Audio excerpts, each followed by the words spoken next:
ముఖ్యమంత్రి Revanth Reddy, PCC chief Mahesh Goud సహా కాంగ్రెస్ కీలక నేతలు ఢిల్లీకి చేరారు. ఏఐసీసీ నూతన కార్యాలయం ప్రారంభోత్సవంలో వీరంతా పాల్గొననున్నారు. సీఎం రేవంత్ రెడ్డి రేపు ఢిల్లీ నుంచే సింగపూర్ దావోస్ పర్యటనకు వెళ్లనున్నారు.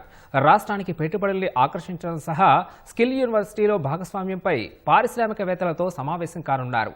పీసీసీ చీఫ్ మహేష్ గౌడ్ బృందం ఆస్ట్రేలియా వెళ్లి స్పోర్ట్స్ యూనివర్సిటీపై అధ్యయనం చేయనుంది. కాంగ్రెస్ కీలక నేతలందరూ ఢిల్లీకి చేరుకున్నారు. ముఖ్యమంత్రి రేవంత్ రెడ్డి, పీసీసీ చీఫ్ మహేష్ కుమార్ గౌడ్, మంత్రులు, ముఖ్య నేతలు రాజధానికి వెళ్లారు. ఇవాళ ఏఐసీసీ కార్యాలయం నూతన భవన ప్రారంభోత్సవంలో పాల్గొనున్నారు. సీఎం, పీసీసీ చీఫ్ రేపు మధ్యాహ్నం వరకు ఢిల్లీలోనే ఉంటారు. ఏఐసీసీ అగ్రనేతల్ని కలిసే అవకాశం ఉంది. మంత్రివర్గ విస్తరణ, నామినేటెడ్ పదవుల భర్తీ, పీసీసీ కార్యవర్గ కూర్పుపై చర్చించే అవకాశం ఉన్నట్లు పార్టీ శ్రేణుల్లో ప్రచారం జరుగుతోంది. పలువురు కేంద్ర మంత్రుల్ని కూడా కలిసే అవకాశం ఉంది.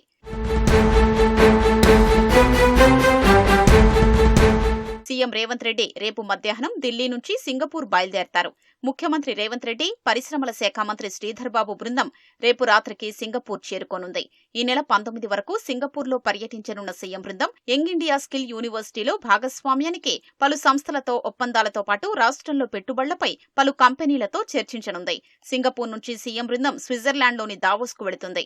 దావోస్లో ఈ నెల 20 నుంచి 22 వరకు ప్రపంచ ఆర్థిక ఫోరం సదస్సులో పాల్గొనడంతో పాటు అక్కడికొచ్చే దేశ విదేశీ పారిశ్రామికవేత్తలపై చర్చించి రాష్ట్రంలో పెట్టుబడులు ఆహ్వానించనున్నారు. దావోస్లో గత జనవరిలో జరిగిన ప్రపంచ ఆర్థిక ఫోరం సదస్సు సందర్భంగా 40,232 కోట్ల రూపాయల పెట్టుబడులొచ్చాయి. రాష్ట్రంలో పెట్టుబడులకు దావోస్ వేదికగా 18 ప్రాజెక్టుల కోసం 14 ప్రముఖ కంపెనీలతో ఒప్పందాలు జరగ్గా వాటిలో 17 ప్రాజెక్టులు ప్రారంభమయ్యాయి. 10 ప్రాజెక్టులు పురోగతిలో ఉండగా మరో 7 ప్రారంభ దశలో ఉన్నాయి. దావోస్ పర్యటనలో ఈసారి భారీగా పెట్టుబడులను ఆకర్షించే లక్ష్యంతో ముఖ్యమంత్రి రేవంత్ రెడ్డి బృందం బయలుదేరుతోంది.